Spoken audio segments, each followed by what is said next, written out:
ಗಣೇಶ ವಿಸರ್ಜನೆ ಕಾರ್ಯಕ್ರಮದಲ್ಲಿ ನಡೆದಿರುವಂಥ ಘಟನೆ ರಾತ್ರಿ 9-9:30 ಗಂಟೆಗೆ ನಮಗೂ ಕೂಡ ತಿಳಿದು ಬಂತು. ಇದು ಕಾಂಗ್ರೆಸ್ನ ಸರ್ಕಾರ ಆಡಳಿತಕ್ಕೆ ಬಂದಾಗಿಂದ ಇದು ಮೊದಲನೇ ಘಟನೆ ಅಲ್ಲ. ಈ ಹಿಂದೆಯೂ ಕೂಡ ಹಿಂದಿನ ವರ್ಷ ನಾಗಮಂಗಲದಲ್ಲಿ ಇದೇ ರೀತಿ ಒಂದು ಘಟನೆ ಆಗಿತ್ತು ಮತ್ತು ಕೆರಗೋಡ್ನಲ್ಲಿ, ಮಂಡ್ಯ ತಾಲೂಕಿನ ಕೆರಗೋಡ್ನಲ್ಲಿ ಏನೊಂದು ಧ್ವಜಾರೋಹಣದ ಒಂದು ಇನ್ಸಿಡೆಂಟ್ ಆಗಿತ್ತು. ಒಟ್ಟಾರೆಯಾಗಿ ಹಿಂದೂಗಳ ಧಾರ್ಮಿಕ ಭಾವನೆಗಳಿಗೆ ಪ್ರತಿಯೊಂದು ಹಂತದಲ್ಲೂ ಕೂಡ ಕಾಂಗ್ರೆಸ್ನ ಆಡಳಿತದಲ್ಲಿ ಇರ್ತಕ್ಕಂಥ ಜನಪ್ರತಿನಿಧಿಗಳು ಧಕ್ಕೆಯನ್ನು ಉಂಟು ಮಾಡ್ತಾ ಇರ್ತಕ್ಕಂಥದ್ದು ಬಹಳ ಸ್ಪಷ್ಟ. ಆದರೆ ಇಲ್ಲಿ ನಾನು ಒಂದು ಹೇಳ್ತಕ್ಕಂಥದ್ದು, ನೇರವಾಗಿ ಸರ್ಕಾರ ಇದರ ಹೊಣೆಗಾರಿಕೆಯನ್ನು ಅವರ ಹೆಗಲ ಮೇಲೆ ತಗೊಳ್ಬೇಕಾಗ್ತದೆ. ಇಲ್ಲಿ ಪೊಲೀಸರ ಮೇಲೆ ನಾನು ದೂರ್ಲಿಕ್ಕೆ ಹೋಗೋದಿಲ್ಲ. ಯಾಕೆಂದರೆ ನಮ್ಮ ಕರ್ನಾಟಕ ರಾಜ್ಯದ ಪೊಲೀಸರಾಗಲಿ, ನಮ್ಮ ಜಿಲ್ಲೆಯ ಪೊಲೀಸರಾಗಲಿ ಅವನೇನು ಅಸಮರ್ಥರೇನಲ್ಲ. ಆದರೆ ಅವರಿಗೆ ಅವರ ಕೆಲಸದಲ್ಲೇ ಒಂದು ಸ್ವಾತಂತ್ರ್ಯವನ್ನು ಕಳೆದುಕೊಂಡಿದ್ದಾರೆ ಇವತ್ತು. ಏಕೆಂದರೆ ಸರ್ಕಾರದಲ್ಲಿ ಇರ್ತಕ್ಕಂಥವರು ಒಂದು ಗುಪ್ತಚರಿ ಇಲಾಖೆ, ಅವ್ರಿಗೆ ಒಂದು ಮಾಹಿತಿ ಅಂತೂ ಖಂಡಿತವಾಗ್ಲೂ, ಯಾಕೆಂದರೆ ಮಸೀದಿ ಮುಂದೆ ಆಗಿರುವಂಥ ಇನ್ಸಿಡೆಂಟ್ ಇದು. ಮಸೀದಿ ಮುಂದೆ ಈ ರೀತಿ ಗಣೇಶ ವಿಸರ್ಜನೆ ಕಾರ್ಯಕ್ರಮದಲ್ಲಿ ಪೂರ್ವ ನಿಯೋಜಿತವಾಗಿ ಒಂದಷ್ಟು ಕಲ್ಲುಗಳು ಮತ್ತೊಂದು ಇನ್ನೊಂದು ಇಟ್ಕೊಂಡು ಒಂದಷ್ಟು ಕಿಡಿಗೇಡಿಗಳ ವರ್ತನೆ ಇವತ್ತು ಎರಡೂ ಧರ್ಮದ ಮಧ್ಯೆ ಪರಸ್ಪರ ಒಂದು ರೀತಿ ಸಂಘರ್ಷ ಉಂಟು ಮಾಡಿರ್ತಕ್ಕಂಥದ್ದು ಸತ್ಯ. ಇದಕ್ಕೆ ನೇರ ಹೊಣೆ, ನೇರ ಕಾರಣ ಸರ್ಕಾರದ ವೈಫಲ್ಯತೆ, ಗುಪ್ತಚರ ಇಲಾಖೆಯ ವೈಫಲ್ಯತೆ.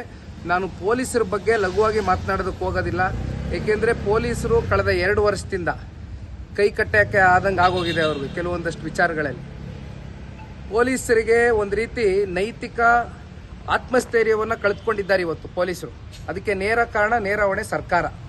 ಹಾಗಾಗಿ ನಾನು ಬೆಳಗ್ಗೆನೂ ಕೂಡ ನೋಡಿದೆ, ಗೃಹ ಸಚಿವರು ಅವರ ಹೇಳಿಕೆ ಏನೂ ಇಲ್ಲ, ಎವ್ರಿಥಿಂಗ್ ಇಸ್ ಅಂಡರ್ ಕಂಟ್ರೋಲ್, ಎಲ್ಲ ಅಂಡರ್ ಕಂಟ್ರೋಲ್ ತಗೊಂಡ್ಬಂದ್ಬಿಟ್ಟಿದ್ದೀವಿ ಅಂತ ಬಹಳ ಕೂಲಾಗೆ ಮಾತನಾಡಿದ್ದಾರೆ.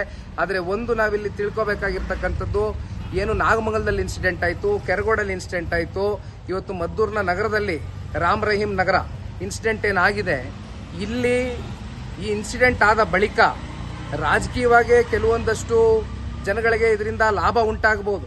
ಆದರೆ ಅಲ್ಲಿ ಈ ಜನರ ಒಂದು ಪ್ರತಿನಿತ್ಯದ ಒಂದು ವಹಿವಾಟುಗಳೇನಿದೆ, ವ್ಯಾಪಾರೀಕರಣ ಏನಿದೆ, ಜೊತೆಯಲ್ಲಿ ಅಲ್ಲಿರ್ತಕ್ಕಂಥ ನಾಗರಿಕರು ಅವ್ರ ಮೇಲೆ ಮುಂದಿನ ದಿನಗಳಲ್ಲಿ ಆಗ್ತಕ್ಕಂಥ ಪರಿಣಾಮ. ಯಾಕೆಂದರೆ ಇದೇ ರೀತಿ ನಾಗಮಂಗಲದಲ್ಲಿ ಇನ್ಸಿಡೆಂಟ್ ಆದಾಗ ಭಾಳ ಜನ ಊರು ಬಿಟ್ಟು ಹೋದ್ರು, ಕೆರಗೋಡ್ನಲ್ಲಿ ಇನ್ಸಿಡೆಂಟ್ ಆದಾಗ ಭಾಳ ಜನ ಊರು ಬಿಟ್ಟು ಹೋದ್ರು. ಎಷ್ಟೋ ಜನ ಅಮಾಯಕರ ಮೇಲೆ ಸುಮ್ಮನೆ FIRಗಳ ದರ್ಜೆ ಆಯಿತು. ಅಂತಿಮವಾಗಿ ಇಲ್ಲಿ ಅನುಭವಿಸ್ತಕ್ಕಂಥವ್ರು ಅಲ್ಲಿ ಸ್ಥಳೀಯ ನಾಗರಿಕರೇ ಹೊರತುಪಡಿಸಿ ಇನ್ಯಾರೂ ಅಲ್ಲ. ಈಗ ಚಲುವರಾಯಸ್ವಾಮಿ ಅವರು ಉಸ್ತುವಾರಿ ಸಚಿವರು ಒಂದು ಮಾತು ಹೇಳಿದ್ದಾರೆ, ಈ ಘಟನೆ ಆಗಿದೆ ಆದ ಕೂಡಲೇ ಅಲ್ಲಿ ಸಂಬಂಧಪಟ್ಟಂತವ್ರು ಬಂಧನ ಮಾಡಿದೀವಿ. ಆದರೆ ಬಿಜೆಪಿ JDS ರಾಜಕಾರಣ ಮಾಡಕ್ಕೆ ಹೊರಟಿದೆ, ನಮ್ಮನ್ನು ಎದುರಿಸಕ್ಕೆ ಬೇರೆ ಯಾವುದೋ ಅಸ್ತ್ರ ಇಲ್ಲ, ಈ ರೀತಿಯಾದ ಒಂದು ಗಲಾಟೆಗಳನ್ನ ಬಳಸ್ಕೊಳ್ತಾ ಇದೆ ಅಂತ ಹೇಳಿ.